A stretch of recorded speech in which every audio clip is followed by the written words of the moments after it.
The Biden administration is reportedly considering sending some Afghan evacuees who do not pass the vetting process back to Afghanistan. Reports say the move is being considered as U.S. officials try and determine what to do with those who do not pass the U.S. security clearance process. Since late August, more than 70,000 Afghan evacuees have been relocated to America after the Taliban seized control of the country. One group helping bring people to the U.S. from Afghanistan is Task Force Argo. For more on this, let's bring in Zach Nunn and Yousef Rezai.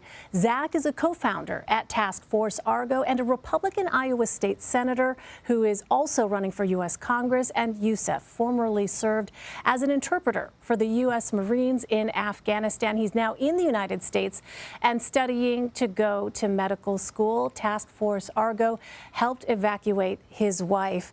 Welcome to you both. Senator Nunn, I'd like to start with you and just get a little bit of background, first of all. How did Task Force Argo get started, and how is it that you're able to identify and evacuate Americans and Afghans trying to leave Afghanistan?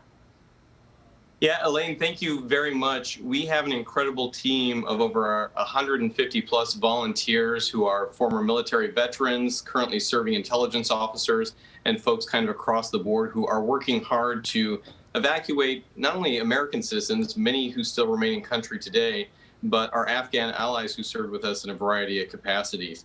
A key aspect for us is our interpreter had been over there, had served with us. I'm an Air Force veteran, flew recon missions, 3 tours in Afghanistan.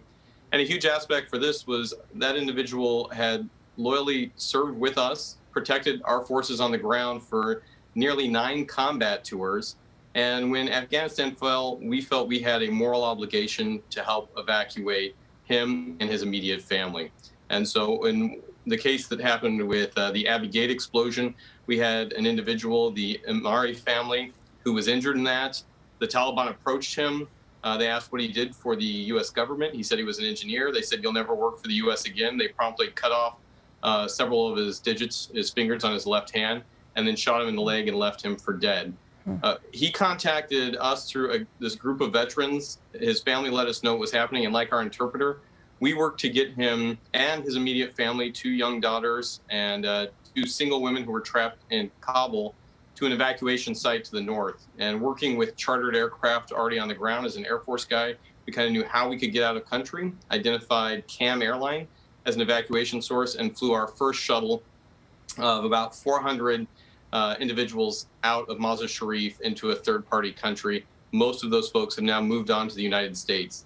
But in total, we've got just about 2,000 plus American citizens, their family, legal permanent residents, and other Afghan allies out through this process of a loose network of individuals who feel very committed to helping our allies in the same way they helped us in our time of need in Afghanistan.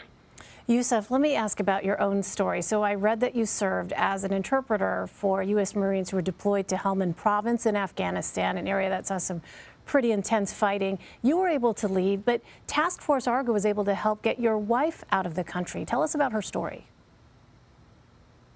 Hello, my name is Yousef Rezai. So first of all, thank you so much for giving me this opportunity. And then I just want to take the time and thank you all the Americans and all the people who anonymously helped my wife and also other Afghans to flee the country. So yes, definitely. My wife, she was stuck in Afghanistan. She tried many times to go to the airport, but every time she went to the airport, she was turned away. She couldn't get in, get into the airport. Then she was finally able to leave the country through the help of Argo Task Force, and I'm very happy that she's out of danger zone right now. What was that like for you, Yusef, before she got out? Well, it was very terrible. Can you place yourself in my shoes, and then think about it, like how stressful it is to imagining your wife, out there. She's in danger. She could get killed any moment because of due to my work, due to my support to the U.S. government. So, Yusef, now what is it that you're hearing from friends or family still in Afghanistan about the conditions on the ground? Well, it's pretty bad right now.